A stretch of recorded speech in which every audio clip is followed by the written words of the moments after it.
Can I come up with a system to declutter these paper piles for less than 30 bucks? Keep watching and find out. First, let's take a quick trip to the Dollar Tree where we're going to pick up 2 of these wire dish drying racks, as well as some file folders and some shelf paper with a sticky back.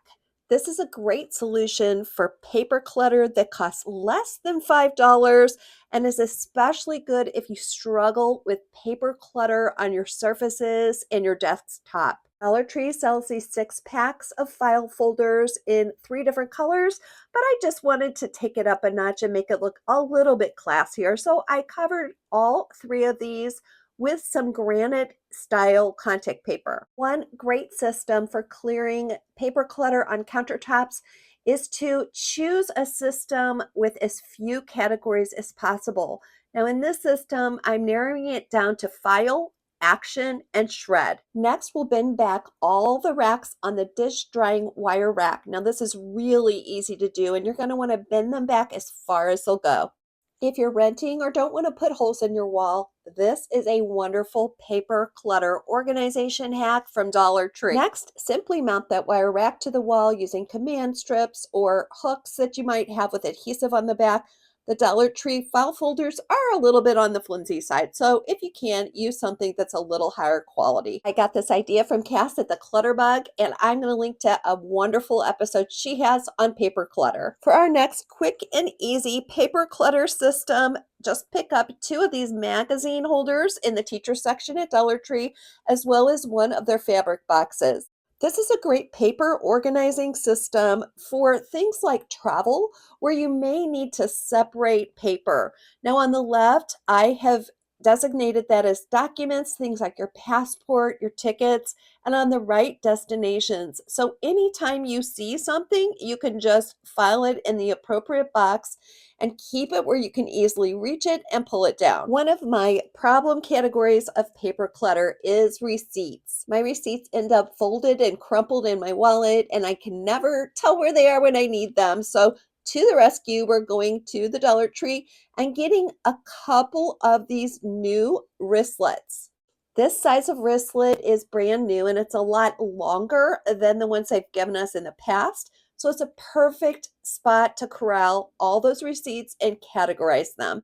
I simply removed that vinyl loop that's the handle, and I hot glued these 2 pouches together. Now we've created a solution for paper clutter of receipts, and we have 4 different pouches for different categories. I'll link my favorite printer below, but I used it to make labels for all 4 of the most common receipts that I get.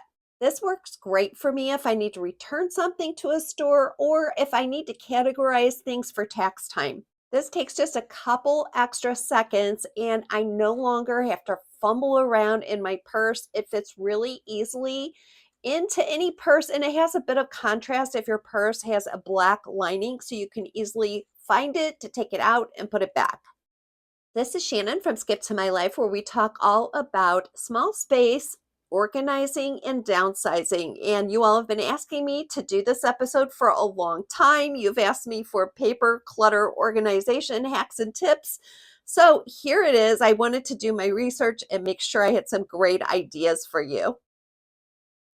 Many times we're overwhelmed by paper clutter because we just don't have the brain power to decide what we need to keep and what we need to toss. So I'm going to show you some simple, budget-friendly ways that you can escape the paralysis of paper clutter and get the decluttered space you've been longing for. This is part 2 of my husband's office redo. Now, if you watched that episode, the first one from a while back, you remember that I redid this closet. Now we turned the closet into a file space, but I've just learned over time that any horizontal flat area tends to collect clutter. And we had gotten a lot of papers and files from our storage area, and they had been sitting here for at least 3 months. So I decided that he deserved a tidy space to work in and something that made sense. We are going to conquer this paper clutter, and we're going to start with 2 of these 6-cube storage racks from the Dollar Tree. Now this project is going to be under $30 as my goal. So far we've spent $10.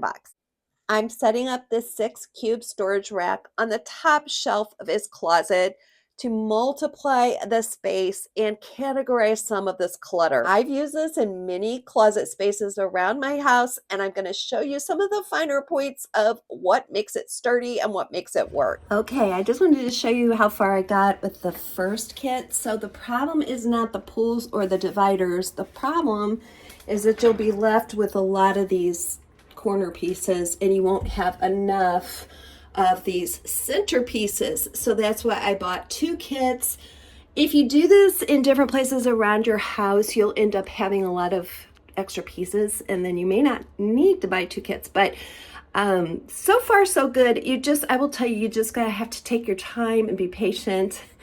And I love the way that this works for the money. But the first thing you will do if you're gonna go as high as I'm going is you'll run out of those center connectors like this. Now that it's assembled, we can place it on that top rack of the closet and go shopping for some cubes. Because I'm trying to keep this cost under $30, I am purchasing 6 of these fabric cubes from Dollar Tree. Now, I will tell you that I prefer the cubes from Walmart because they are sturdier. But for a project like this, these will work just fine. We originally had 2 large wooden doors on this closet, and we just decided that we would open this space up. And my idea here is to have a little sitting area, a more conversational space for us to work together in his office.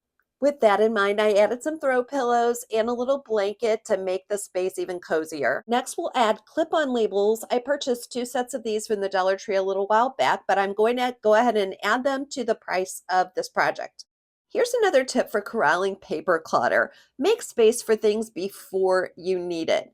There are 2 categories of items, old calendars and cards, that I like to get out and review from time to time, but it's not something that I use every day. So I'm designating one of these boxes for old cards and one of these boxes for old calendars, and I'm locating them in a spot that's a little bit harder to reach. This way, when I have an especially meaningful card, I have a space to store it, but it's not something I need to get to every day. The same with these old calendars. From time to time, I need to look up a date, but it's not something I need to reach daily. The bottom shelf is holding 4 boxes of things that I do need to have access to, but only one of them is a paper category. That is the travel box that I showed you earlier. Now, if you're like we're empty nesters and we're always dreaming of somewhere to travel, you may want to clip out ideas or print out something that you saw online. This way you have a specific place to reach for it, and it's located with other things that make sense. So when you're planning a trip, all you need to do is pull out one box and you can access all of those ideas and the supplies at the same time. One of the best solutions for paper clutter is a vertical file cabinet. Now, there are so many different ways to categorize file cabinets. Keep your filing system as simple and as intuitive as you can. I just organize mine by month so I know where and how to access everything, especially for tax time. But if you don't have room for a file cabinet, you could easily use one of these paper accordion files. This kind of system is also portable, so especially if you have a lot of medical records and you need to take those to a doctor's appointment, there's no problem picking it up and taking it with you. Make sure you comment and let me know so far which idea is your favorite. And if you're liking this episode, make sure that you give me a thumbs up and also subscribe if you haven't already. Protect your personal information from getting in the wrong hands by designating a spot for papers that need to be shredded. And if you still don't have a shredder, you need to invest in one. I recommend using the most of your vertical space by getting a simple cork board and hanging it up on the wall for those kinds of items that you want to see daily. Now, Dollar Tree has some new beautiful push pins. They're almost like a little work of art.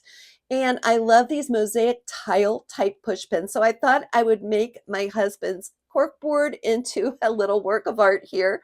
And now he has a space to keep those things that he may need to access quickly. The finishing piece will be this $5 table from the Dollar Tree Plus section. If you're wondering, did we stay in our $30 budget? Keep watching. This was the before, all kinds of paper clutter, all kinds of disorganization. And now here is the after.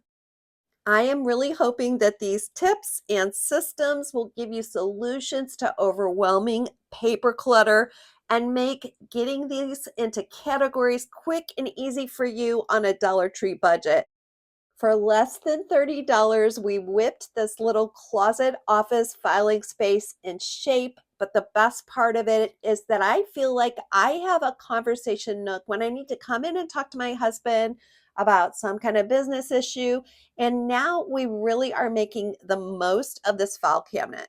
As usual, I get my best ideas from all of you. So if you have a solution to paper clutter that I haven't covered, or if you have a question that you need help with, please comment below.